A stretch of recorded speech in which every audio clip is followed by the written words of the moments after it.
Welcome guys, कैसे हैं? आशा है अच्छी होंगी। साथियों, सी प्लस प्लस में अभी तक आपने सीखा कंस्ट्रक्टर को, है ना। कंस्ट्रक्टर तीन प्रकार के होते हैं: डिफॉल्ट कंस्ट्रक्टर, पैरामीटराइज कंस्ट्रक्टर और कॉपी कंस्ट्रक्टर। आज हम सीखेंगे कंस्ट्रक्टर ओवरलोडिंग को। तो इसको सीखने से पहले वो प्रीवियस वीडियो जरूर देखें कि कंस्ट्रक्टर क्या होते हैं, तब आपको अच्छे से समझ में आ जाएगा कि कंस्ट्रक्टर ओवरलोडिंग क्या होती है, इसकी डेफिनेशन क्या होती है। तो इसको सीखने के लिए इस वीडियो में अंत तक बने रहिएगा। नमस्कार साथियों, मेरा नाम है मनोज कुमार और आप देख रहे हैं कंप्यूटर ज्ञान गुरु चैनल। तो चलिए सीख लेते हैं। देखिए, सवाल उठता है कि हम एक प्रोग्राम में कितने कंस्ट्रक्टर यूज कर सकते हैं। उसके लिए इसकी डेफिनेशन को समझना बहुत जरूरी है। देखिए, इसकी डेफिनेशन सिंपल सी कि सी प्लस प्लस हमें वह प्रोविजन देता है जिसका इस्तेमाल करके हम एक प्रोग्राम में एक से ज्यादा कंस्ट्रक्टर शामिल कर सकते हैं। लेकिन इन कंस्ट्रक्टर में अलग अलग तरह के आर्गुमेंट या अलग अलग संख्या में आर्गुमेंट होने चाहिए। तो एक ही प्रोग्राम में एक से ज्यादा कंस्ट्रक्टर होने की इस जो व्यवस्था है, इसको कंस्ट्रक्टर ओवरलोडिंग कहते हैं। अब मान लीजिए हमने किसी प्रोग्राम में मल्टीपल कंस्ट्रक्टर बनाए। जैसे एक कंस्ट्रक्टर तो हमने बनाया ABC और हमने डिफ़ॉल्ट कंस्ट्रक्टर बना लिया और इसकी जो भी डेफिनेशन हमने देनी है दे दी। फिर हमने एक दूसरा कंस्ट्रक्टर बनाया ABC नाम से, इसी क्लास का ही। ये हमने पैरामीटराइज बनाया जिसके अंदर हमने दो आर्गुमेंट मान लीजिए पास करा दिए, इंटीजर टाइप का A और B, और इसकी डेफिनेशन पास करा दी। तो यहाँ पर दो कंस्ट्रक्टर बने जिसमें पहला डिफ़ॉल्ट कंस्ट्रक्टर हो गया और दूसरा पैरामीटराइज कंस्ट्रक्टर है। वैसे दोनों कंस्ट्रक्टर एक जैसे भी हो सकते हैं, यानी कि दोनों हम डिफ़ॉल्ट कंस्ट्रक्टर भी ले सकते हैं या दोनों पैरामीटराइज भी ले सकते हैं। ठीक है, मैंने अलग अलग लिए हैं समझाने के लिए। अब जैसे ही ऑब्जेक्ट बनाते हैं तो आपको पता है, जैसे ही कोई भी ऑब्जेक्ट बनता है तो वो कंस्ट्रक्टर खुद ब खुद कॉल हो जाता है ना। तो सवाल ये उठता है कि यदि हम एक ऑब्जेक्ट बनाए, मान लीजिए हमने एक ऑब्जेक्ट बनाया ABC AA नाम से, तो ये किसको कॉल करेगा? या तो कंस्ट्रक्टर 1 कॉल होगा या फिर कंस्ट्रक्टर 2 कॉल होगा। तो कौन सा कंस्ट्रक्टर कॉल होगा, यही तो हमको बताना होगा। और इसके लिए इन कंस्ट्रक्टर में या तो आर्गुमेंट्स के प्रकार अलग होने चाहिए या आर्गुमेंट्स की संख्या अलग होनी चाहिए। इसको मैं एक छोटे से इसी एग्जाम्पल के साथ आपको समझाऊं कि इस स्थिति में कौन सा कंस्ट्रक्टर कॉल होगा। देखो, इस स्थिति में यदि हम एक ऑब्जेक्ट बना रहे हैं ABCAA नाम से, तो अब देख रहे हो मैंने सिर्फ ABCAA लिखा है, इसके अंदर मैंने कोई भी आर्गुमेंट या कोई भी वेरिएबल नहीं दिया है ना। तो ये क्या होगा, ये सीधा सीधा कंस्ट्रक्टर 1 को कॉल कराएगा। तो कौन सा कॉल होगा? कंस्ट्रक्टर 1 कॉल होगा, क्योंकि ये उसी से मैच करता है। और यदि हम एक दूसरा ऑब्जेक्ट बनाए ABCBB और इसके अंदर मैं डाल दूं वैल्यू 5, तो अब आप देख सकते हैं यहाँ पे हमने एक वैल्यू पास कराई है, एक वेरिएबल है, और हमारे पास एक कंस्ट्रक्टर बना हुआ भी है जिसमें हमने इंट A टाइप का एक वेरिएबल लिया है। तो यहाँ पे कंस्ट्रक्टर दूसरा कॉल हो जाएगा।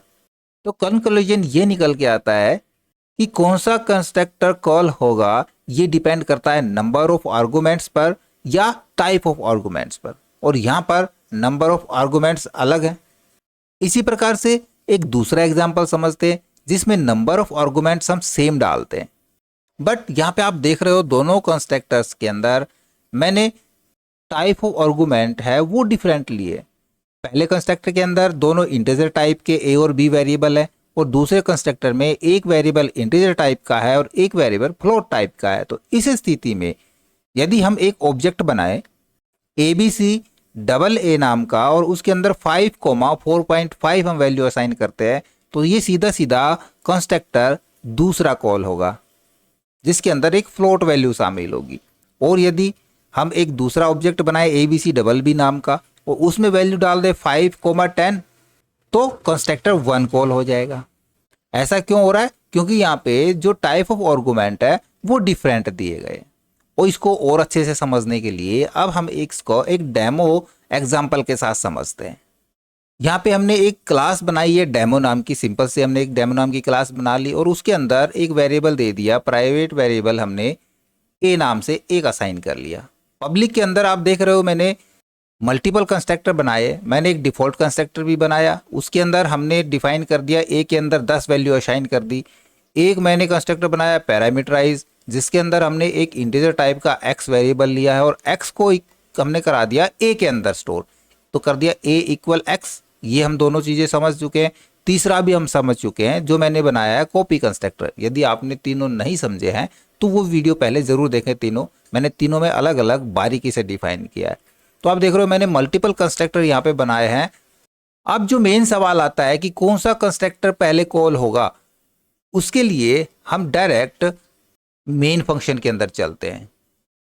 देखो जैसे मैं यहाँ पे एक ऑब्जेक्ट बनाता हूँ डेमो डबल ए नाम का, तो ये क्या होगा, जैसे ही ऑब्जेक्ट बनेगा ये सीधा अपनी डेफिनेशन के ऊपर जाएगा। और इसको डेफिनेशन कहाँ पे मिल रही है, इसके अंदर हमने कोई आर्गुमेंट या कोई भी वेरिएबल नहीं दिए हैं, तो सीधा डिफॉल्ट कंस्ट्रक्टर के ऊपर जाएगा। यहाँ पे देख रहा है a इक्वल 10। अब जैसे ही कोई भी हम ऑब्जेक्ट बनाते हैं तो उसके अंदर उस क्लास की सारी चीज़ें शामिल होती हैं। यदि हमने एक डबल ए नाम का एक ऑब्जेक्ट बनाया तो उसके अंदर जाहिर सा है a होगा, है ना। हमने a इंटीजर लिया है और a के अंदर जो मैंने यहाँ पे डेमो नाम से एक डिफॉल्ट कंस्ट्रक्टर बनाया है, इसके अंदर मैंने a के अंदर वैल्यू 10 असाइन करी है, तो इस a के अंदर 10 वैल्यू है।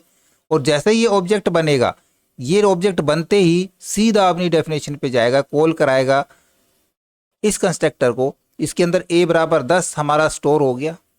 एक और ऑब्जेक्ट बनाया डबल बी नाम का और इसमें हमने वैल्यू असाइन कर दी 20। तो देखो ये अपने वाले कंस्ट्रक्टर को मैच कराएगा। ये एक पैरामीटराइज कंस्ट्रक्टर होगा क्योंकि इसमें हमने एक पैरामीटर यूज किया है, इंटीजर वैल्यू दी है, तो इंटीजर वैल्यू हमारे पास इस वाले कंस्ट्रक्टर के अंदर है, तो ये सीधा इसको कॉल कराएगा।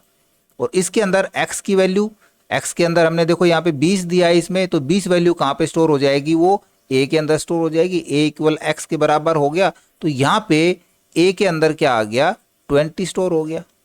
फिर हमने एक और ऑब्जेक्ट बनाया ट्रिपल सी के नाम से और इसके अंदर हमने असाइन किया है डबल ए को, यानी कि हमने डबल ए को कॉपी किया है, तो ये कॉपी कंस्ट्रक्टर हो गया।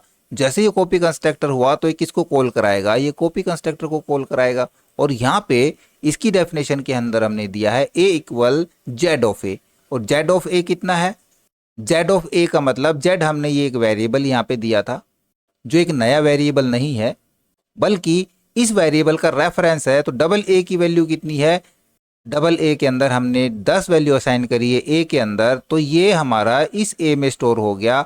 तो ट्रिपल सी का जो हमारा ऑब्जेक्ट था उसके ए में डबल ए ऑब्जेक्ट की वैल्यू स्टोर हो जाएगी जो कि है 10। हमने यहाँ पे 10 असाइन किया था, ठीक है। अब इनका यदि हमने आउटपुट लेना है तो हम double A dot put data करा लेंगे, double B dot put data करा लेंगे और double C dot put data करा लेंगे, जिसके अंदर हमने आउटपुट लिया है a इक्वल ए की वैल्यू को। और a की वैल्यू तीनों ऑब्जेक्ट्स के अंदर हमारी इस प्रकार से आ रही है, ठीक है। इसको मैं क्लियर करा लेता हूँ, सेव करा देते हैं और एक बार रन एट बिल पे क्लिक करा के देखते हैं। तो आप देखोगे यहाँ पे ये तीनों हमारे पास कॉल होके आ रहे हैं, a इक्वल 10, a इक्वल 20 और a इक्वल फिर से 10। ये सारा समझने के लिए पहले तो आपको तीनों कंस्ट्रक्टर के बारे में समझना होगा और फिर हम कंस्ट्रक्टर ओवरलोडिंग को एक बार चला के देखेंगे।